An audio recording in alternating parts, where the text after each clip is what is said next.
Tama. Oh. Tayo. Mana eh? Go live si Sir Do. Video. Video ba yan? Video ba yan? Shout out. Lagyan vlog. Napapagal na ko yung ano.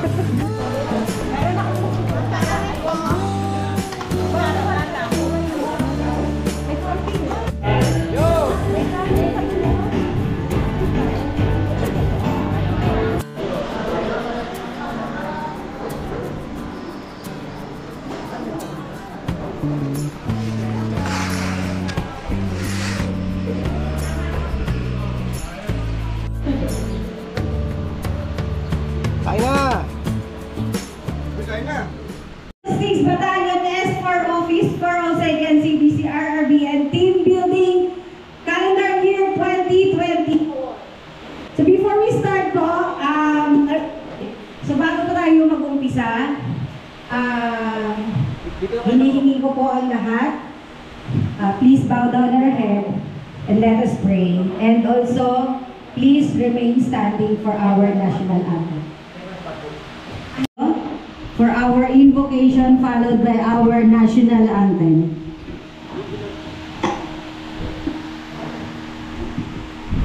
The rising sun, comfort me through all the pain that life may bring. There's no other hope.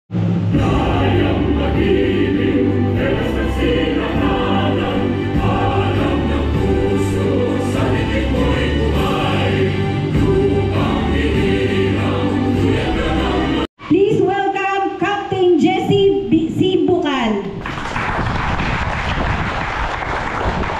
Hello. Una po sa lahat ay pinahasalamatan natin yung ating buong may kapal at binigyan tayo ng pagkakataon para magkatipon-tipon dito. Pangalawa, of course, ang ating mag-isik at very supportive Battalion Commander, Major Disagon Sir. Pangatlo, yung mga admin ng ating logistic, kundi dahil sa kanila, hindi ma-organize to, napakasisipag nila. At syempre, pangapat, kayong lahat na napagtulong-tulungan, kaya nabuo itong ating activity nito. So, actually, Sir, June, itong plano namin itong building ay noong pang month of March or April. So, yun, ngayon na po. Kaya maraming salamat sa inyo. So, tawag ito, tayo na rito upang damhin natin, pagsalo-saluhan natin, pagtulungan natin upang yung ating layunin o withiin ay magtagumpay. Sa pamamagitan ninyo, yung mission ng ating unit ng 402nd Ready Reserve Battalion ay magtagumpay.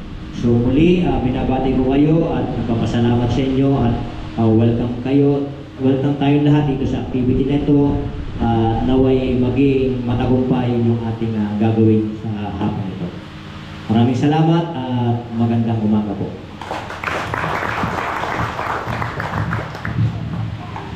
Thank you so much po, Captain Jesse. And now, our next program is to give us a special message from our Battalion Commander, Major Melencio Disagon.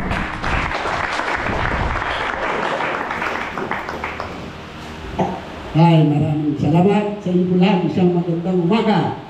At sa mga tulad kong ama, lolo, happy Father's Day sa ating karamihan sa inyo, mga asawa. Una sa lahat ay kayo taos puso kong tinatanggap sa ating anak, sa ating resa. Itang ganapin ng team building. Alam nyo, sa lang, ako kung paman, hanga na ako dito kay Captain Bukal, pero support, napakasipag, talagang nagbibigay siya ng panahon para sa mga reservists. At maraming na itulong sa akin para magampanan ko yung aking tungkulin. Yung ibang gawain siya yung nagawa para tayo mapanatili natin buhay ang mga reservists. Kaya, Captain Bukal, maraming salamat. Siya lagi ang nag-iisip ng mga magkaroon ng team building, kung paano magkakaroon ng gathering ng mga reservists para hindi yung puro na lang. Para yung dito magkakaroon kayo, ako, ng banding, di ba? Magkakaroon ng mga at least magkakakinakilala lalo yung ating samahan at lalo magkakakilala sa isa't isa. At una ko gusto kong samantalay ng pagkakataon sa nangyayari sa ating bansa. Kinakailangan tayo laging nakahanda. Ako man, akala ko na ako mag-reserve, akala ko mag-Third World War na, yung Amerika at saka yung Iraq, nag-girian. Sabi ko, ito na yata ang Third World War, kasi masyado ako si Saddam noon eh. Masyado may mga iskad na siya sabi na hawa. Yung pala sagot lang sa Amerika. Ngayon, yung ginagawa sa atin ng mga Chinese, sa ating teritoryo, sinasaklang, masyado tayo pinakaya-kaya. Tama lang yung ating gobyerno na hindi maging agresibo. Hindi natin kaya. Hindi natin kaya. Ngayon, ang dapat gawin ng ating gobyerno, palakasin ng ating armed forces, palakasin ng mga reservists. At nakikita ko isang malaking bagay dapat paano ang mga tao ay mailalagay sa kanyang isipan yung pagmamahal sa bayan. Kapag may pagmamahal sa bayan, sigurado puprotektahan. Isang nakita ko sa TV interview sa Ukraine, beauty yun beauty queen. Ewan ko kung saan bansa siya galing, doon siya nagtatrabaho. Nung magkaroon ng gera, umuwi siya. At handa siya, babae yun, handa siyang ipagtanggol ang kanilang bansa. Sa Pilipinas, hindi kami nang kinukuhan. Karamihan sa Pilipinas, sa abroad, bahala na kayo dyan. Yung babae. Alam niyo ba sa Israel, nung unang surprise attack yun, yung unang nag-respond sa Hamas, unang nag-respond ay reservist, mga babae pa sa ng tangke na nagpunta. Israel, napakaliit ng Israel. Albasa, mahal nila yung kanilang bansa.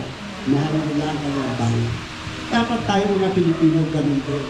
Dapat maraming man nagmamahal sa bansa natin. Minsan, sabihin, mahal ang bansa. Sa bibig lang, wala sa puso. Dapat nasa puso. Lalabas. Galing sa puso, lalabas sa bibig. Hindi yung sa bibig lang nanggagaling ang pagmamahal sa bayan. Kaya kailangan tayo'y nakahanda. Nakakaawa yung mga bata. Tayo, at least nakita natin ang bansa ng Pilipinas. Paano yung susunod na yung rasyon? Kaya dapat encourage natin ang mga mamamayang Pilipino ay maging reservist. Dapat laging nakahanda. Ako sa mga reservist sa atin sa noong paman, Humahanga na ako. Dahil tayo naglilingkod. Wala tayong, handa tayong maglingkod sa bayan nung walang kapalit. Yun ang pinakamasarap sa lahat. Ha? Yung maglilingkod ka, tutulong ka sa kapwa mo, hindi mo inaasahang mayroong babalik sa iyo.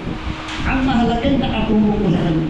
Ito kaya na usapan, kaya dapat tayong mga Pilipino, tayo dapat ay nagkakaisa-isa kung paano natin mapapanatili. Nakakahiya naman sa ating mga ninuno, nag-buwis ng buhay, nagkakuha ng dugo, para makantab ang kalayaan. Dahil ngayon tayo malaya na, kapay pa ba tayo? Sila lang, mga bangman, tayo mga nag-aral. Matatalino ang mga Pilipino. Matatapang. Kaya gusto nga na magkano tayo. Ano sabi ni Jero, mga aktor, bigyan mo ako ng 10,000 Pilipinong sundalo. Sasakupin niya ang buong mundo. Ibig sabihin, hindi lang matatapang, matatalino pa. Diba? O ikide yung aktor yun, siya may sabi noon, hindi yung ang isip lang.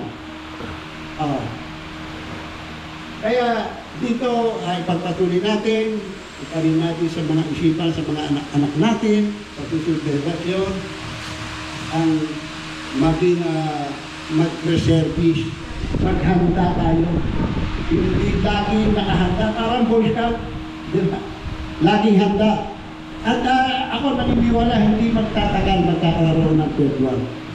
Kasi ang biyero ng First World War, bansa sa bansa, nag-aaway. Kaya nagkaroon ng First World War. Second World War, ganun din ang nangyari. Nag-aaway sa bansa. Ngayon ay hindi ba nangyayari na? China at saka Taiwan. Russia at saka Ukraine. Israel at saka Hamas. Ngayon, China at saka Philippines. Yan. O yan, konting-konti lang, spark yan. Pag may namatay na Pilipino, ano sabi, ano kakayan natin? Hindi nga ako nakapanood ng balita eh. Parang naroon na yata yung aircraft carrier ng Amerikano. Ha? Nasa sulit na. Malayo pala tayo sa pool. Kaya dito, maganda tayo. Kung ano mang mangyayari, ang mahalaga. Handa tayong ipagtanggol ang ating inang bayan. Maraming pong salamat. Masuhay.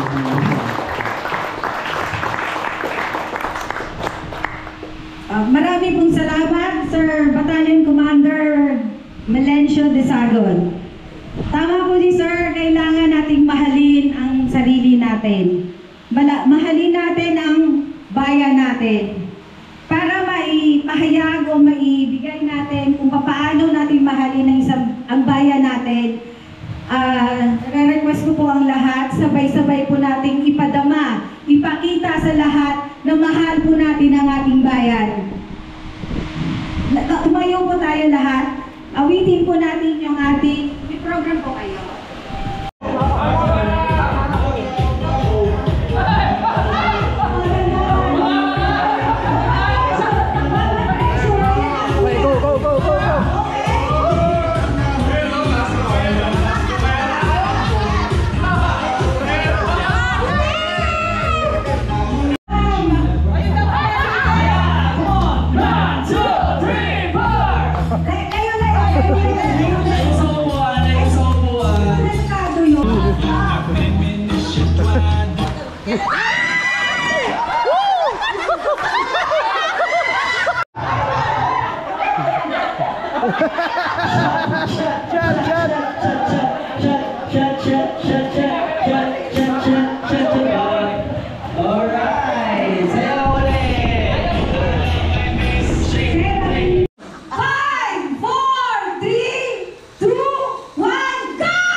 Milsin. Parang di ako ni Kuya. Parang di ka nag-Milsin, Kuya. Alam mo, malayo. Hanggang sa maano nila kuya mabaril lahat? Na Team B. Kasama ako dyan. Ang wala po dito, ibibigay ko po sa Team B. Irarapol ko po ito. Okay, Kuya Jonas. Hey Jonas! Ako na. Okay, sa lahat ng Team B, maraming salamat. At napakagaling nyo. Ito po ang inyong premyo. Alam niyo na po kung paano to, in-explain ko na kanina. Wala na pong magtatanong. Pagkita-gisa lang po kasi yung iba. Buka video, 350. Isa mo na sila. Tapos sila mag-proceed sa van. Pero nakaka-high-blood kasi ako.